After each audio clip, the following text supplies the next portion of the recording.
Hello नमस्कार friends, channel में आपका स्वागत। हम आपको बहुत ही महत्वपूर्ण जानकारी देने वाले हैं अतिथि शिक्षकों के नियमितीकरण को लेकर। कल सीएम शिवराज सिंह चौहान जी से मध्य प्रदेश के अतिथि शिक्षक मिले और अतिथि शिक्षकों ने वो जो आदेश जारी किया गया उसके संबंध में बात की गई है। तो शिवराज सिंह चौहान जी ने बोला है कि वो आदेश जल्द ही स्थगित कर दिया जाएगा, आप लोगों को हटाया नहीं जाएगा, ऐसा शिवराज सिंह चौहान जी ने स्पष्ट कहा है। और अतिथि शिक्षकों का अनुबंध 12 माह का किया जाएगा, जल्द ही आदेश जारी होगा, जिसके संबंध में पूरी विस्तार से मैं जानकारी देने वाला हूँ। रविशंकर शास्त्री जी ने क्या कहा है अतिथि शिक्षकों को लेकर, पूरी विस्तार से मैं जानकारी दूंगा। और उस आदेश के बारे में भी इनने विस्तार से बताया कि वो आदेश किस आधार पर जारी किया गया और क्यों जारी किया गया और ये कब तक निरस्त होगा ये आदेश।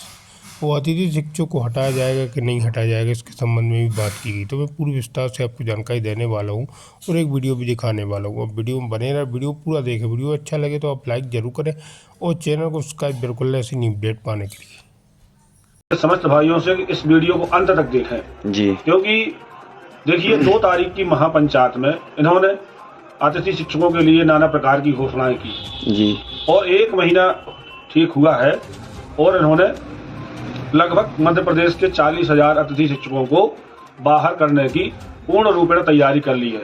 10 तारीख तक मुझे लगता है कि अतिथि शिक्षक प्रजाति विलुप्त की कगार पर आ जाएगी। वो कैसे?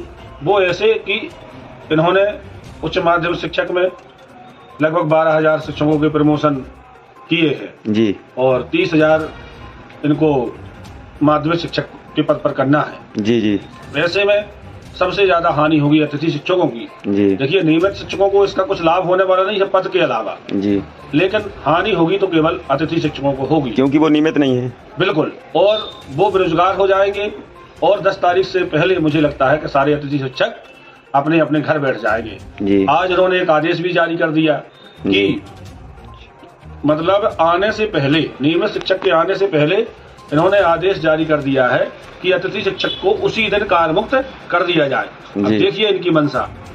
अब मैं बता दूं बीजेपी सरकार की असली मंशा क्या है जी, उस विषय में मैं मध्य प्रदेश की समस्त जनता को बताना चाहता हूं। सबसे पहले जब माननीय शिवराज सिंह जी चौहान मध्य प्रदेश के मुख्यमंत्री बने जी, तो उन्होंने प्राइमरी शिक्षा यानी प्राथमिक शिक्षा को जो 1 से 5 तक की है उसका सर्वनाश कर दिया। जी, बिल्कुल कंपलसरी। नहीं तो पहले 5वीं बोर्ड होती थी जी, जी, तो बच्चे पढ़ते थे और शिक्षा का स्तर काफी अच्छा था जी, उसके बाद जब ये पुनः दूसरी बार मुख्यमंत्री बने तो इन्होंने माध्यमिक स्तर, माध्यमिक खंड यानी 6 से 8 के स्तर को पूर्ण रूप में समाप्त कर दिया। उसके हम साक्षी हैं। वो इसलिए कि 6 से 8 तक में इन्होंने अनिवार्य पास करना अनिवार्य कर दिया कि बच्चा स्कूल आए, पढ़े अथवा ना पढ़े, परीक्षा दे अथवा ना दे, आपको उसको पास करना है। ऐसे आदेश ऊपर से थे तो शिक्षकों को करना पड़ा। और कोरोना काल में तो ये भी देखा है कि 10वीं 12वीं बोर्ड परीक्षा के छात्रों को डायरेक्ट उनको पास कर दिया गया। ये भी तो देखिए वो तो एक व्यवस्था थी जी, वो उसमें व्यवस्था शासन, उस विषय पे मैं ज्यादा नहीं कहूंगा, लेकिन जहां हम अच्छा कर सकते हैं उस विषय पे मैं कह रहा हूँ। अब बचा था हायर खंड जी। देखिए इन्होंने शिक्षा की नींव यानी प्राइमरी खंड को तो आते ही इन्होंने सर्वनाश कर दिया। फिर अगली बार उन्होंने माध्यमिक खंड का बंटाधार कर दिया। अब सरकारी स्कूलों में केवल बची थी हायर सेकेंडरी शिक्षा जो कि बढ़िया अच्छे तरीके से संचालित हो रही थी, उसको अब एक प्रमोशन के रूप में नष्ट कर देना चाह रहे हैं। इनकी मंशा है जी, क्योंकि प्रमोशन से ऐसे शिक्षक वर्ग 2 और 1 में आ रहे हैं जो या तो 2-4-6 महीने में, साल में, 1 साल में रिटायर्ड होने वाले हैं और हेड मास्टर कहीं बड़े बड़े पदों पर रहे हैं। तो जिन लोगों ने ओपन से, भोज से अथवा चित्रकूट ग्रामोदय से, किसी अन्य विषय से एमए की हो, ऐसे व्यक्ति से आप शिक्षा की क्या उम्मीद कर सकते हैं? क्या वो बच्चों को पढ़ाएगा? हमारे अतिथि शिक्षक भाई पूरी ईमानदारी के साथ बड़े ही लगन से बच्चों को पढ़ाते थे।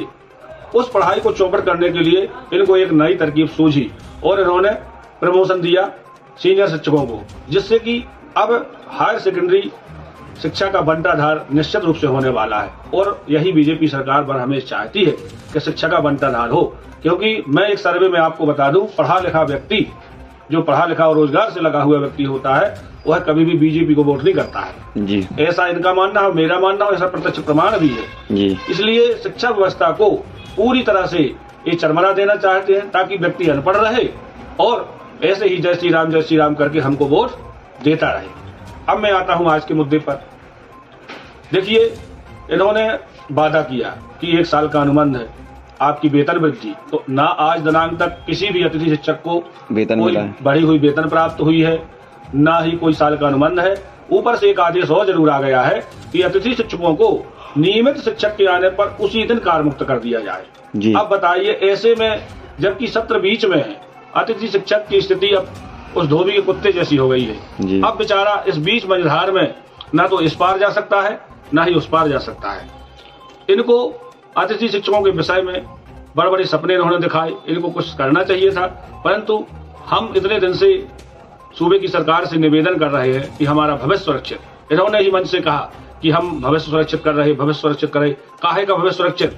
आज ही आपने आदेश दे दिया 10 तारीख तक आप सब अतिथि शिक्षकों को घर बैठाने वाले हैं। अब बताइए, ऐसे में हम कहाँ जाएं, क्या करें?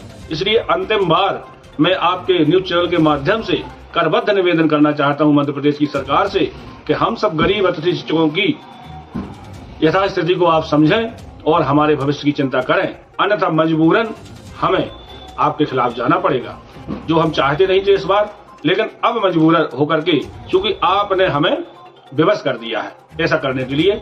इसलिए अब हम बिल्कुल आपके खिलाफ जाएंगे। यदि आपने 3 दिन के अंदर हमारे विषय में, हमारे भविष्य को लेकर के कोई ठोस निर्णय नहीं लिया, तो हम सब मध्य प्रदेश के सारे अतिथि शिक्षक सड़कों पर होंगे और ईंट से ईंट बजा देंगे आपकी। महापंचायत में अतिथि शिक्षकों को लेकर मुख्यमंत्री ने बड़े बड़े वादे किए थे, प्रतिनिधिमंडल गया था अतिथि शिक्षकों का।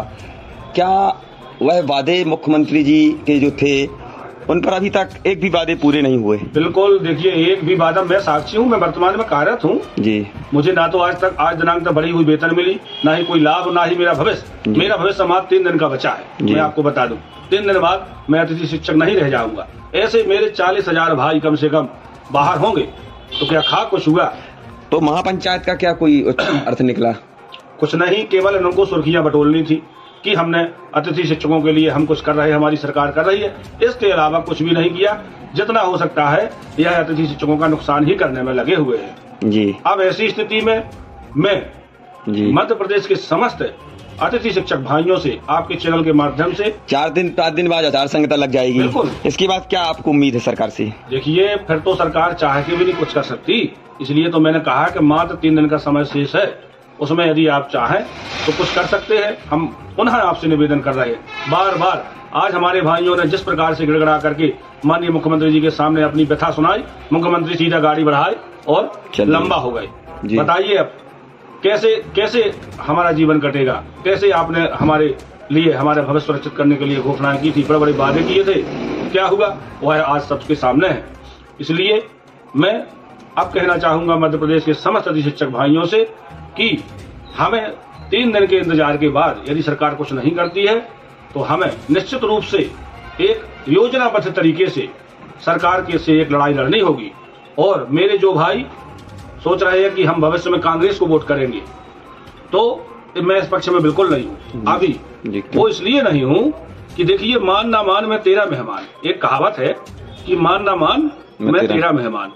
क्योंकि जिस दिन से मामा जी ने 2 तारीख की महापंचायत की घोषणा की थी और अतिथि शिक्षकों के विषय में नाना प्रकार की बातें मंच से की, उसी दिन से कांग्रेस के माननीय जो कमलनाथ जी हैं या अन्य बड़े नेता हैं, किसी ने अतिथि शिक्षकों के प्रति कोई भी बयान उस दिन से आज दिनांक तक नहीं आया। पक्ष में बयान अभी तक नहीं सुना, नहीं आया कि हम करेंगे कुछ आपके लिए, नहीं आया। अब जब उनका बयान नहीं आया है तो हम अपने से चल के क्यों उनके पास जाएं? जी, आपका मानना है कि हमारे पास कोई ठोस बयान आता, लिखित में बयान आता, कुछ न कुछ मतलब आपको आश्वासन मिलता? वोट पे खड़े हुए व्यक्ति नहीं है हम सब। 70,000 अतिथि शिक्षकों जो वर्तमान में कार्यरत हैं, करीब 10 लाख वोट हम प्रभावित कर सकते हैं किसी भी सरकार को बनाने में अथवा सत्ता से बेदखल करने में जी। इसलिए मैं समस्त उन भाइयों से कहना चाहता हूं कि अभी जल्दबाजी में बिल्कुल भी हमें कांग्रेस के पक्ष में नहीं जाना है जी। हमें योजनाबद्ध तरीके से, जब तक कांग्रेस का कोई बड़ा नेता या कांग्रेस पार्टी हमारी मांग को अपने वचन पत्र में शामिल नहीं कर लेती है, तब तक हमें बिन बुलाए मेहमान की तरह कांग्रेस के पास नहीं जाना है। और ना ही बीजेपी के प्रति जो हमारी नाराजगी है उसको लेकर के हम गुस्से में कांग्रेस को वोट दे दें, ये बुद्धिमत्ता नहीं होगी। हम शिक्षक हैं, हमें सोच समझकर ही इस लड़ाई को लड़ना है। हमें चल करके कांग्रेस के पास नहीं जाना है। हमारा प्रतिनिधि मंडल या हम सब इकट्ठे होकर के जब तक अपने हित का कोई भी बिंदु कांग्रेस के वचन पत्र में शामिल नहीं कर लेंगे, तब तक हम कांग्रेस के पास भी नहीं जाएंगे। हम इस चुनाव का पूर्ण रूप से बहिष्कार करेंगे। इसलिए आतुरता में कांग्रेस न चल रहा है, और अभी जब तक ये सरकार है तब तक हमारा कर्तव्य बनता है कि हम सरकार से करबद्ध निवेदन करके और अपनी मांगों को रखें। जब यह सरकार नहीं सुनेगी तब आगे की हम योजना हम सब मिलकर के बनाएंगे कि हमें अब किस ओर चल रहा है। इसी के साथ मैं अपनी वाणी को विराम दूंगा। जय अतिथि शिक्षक संघ। जय